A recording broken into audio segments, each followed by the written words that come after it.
Mně to asi nedá se ještě nevrátit k tomu včerejšímu zápasu na Kladně, kde si vstřelil hat-trick, tak jaký to byl pocit? Tak super, vždycky poteší človeka, keď v príprave dá gól, nebo 4, ale som rád, že sa mi to podarilo asi a dôležité je, že včera sme hrali fakt dobre, robili sme veci, čo sme chceli robiť, dávali sme si rýchle nahrávky, nepridržávali sme puky, hrali sme dobre a z toho pramenili, že sme mali šance, aj ja, a dali sme góly. A ja som dobrý.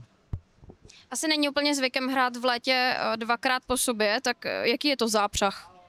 Tak určite je to náročné, lebo plus trénujeme dvojfázovo, keď nemáme zápasy a určite je to náročné, keď takto z ostra, zo začiatku prípravy dávame si back-to-back zápasy a bolo to náročné. Prvú tretinu sme sa do toho dostávali, ale druhú tretiu tretinu sme podľa mňa sme sa rozkočľovali a už to bolo dobré. Jsi naznačoval, že včera jste hráli dobře, máš pocit, že dneska to až tak dobré nebylo?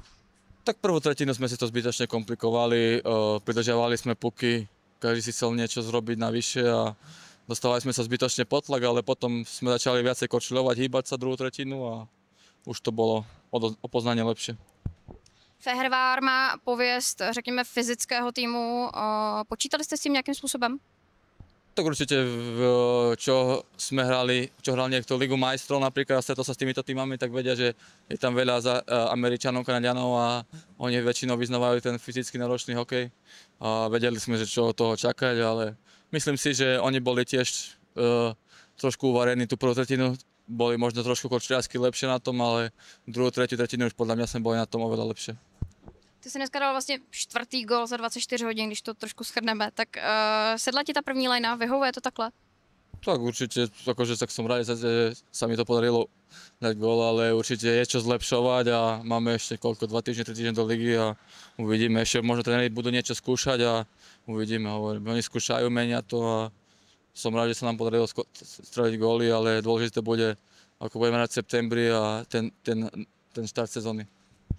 Přesto se nějaké hodnocení už asi nabízí, protože jste vlastně dneškem uzavřeli přípravné zápasy doma, tak jak na tebe ta příprava zatím působí?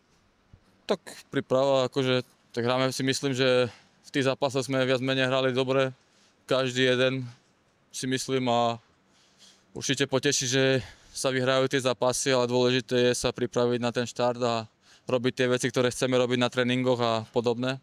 A to sa myslím, že určite darí a dávame to do tých zápasov, čo trénujeme a treba len dobre načasovať formu, dobre potrénovať, aby sme to zvládli ten štart sezóny, kde tam je obden zápas a byť na to pripravený. Děkuji.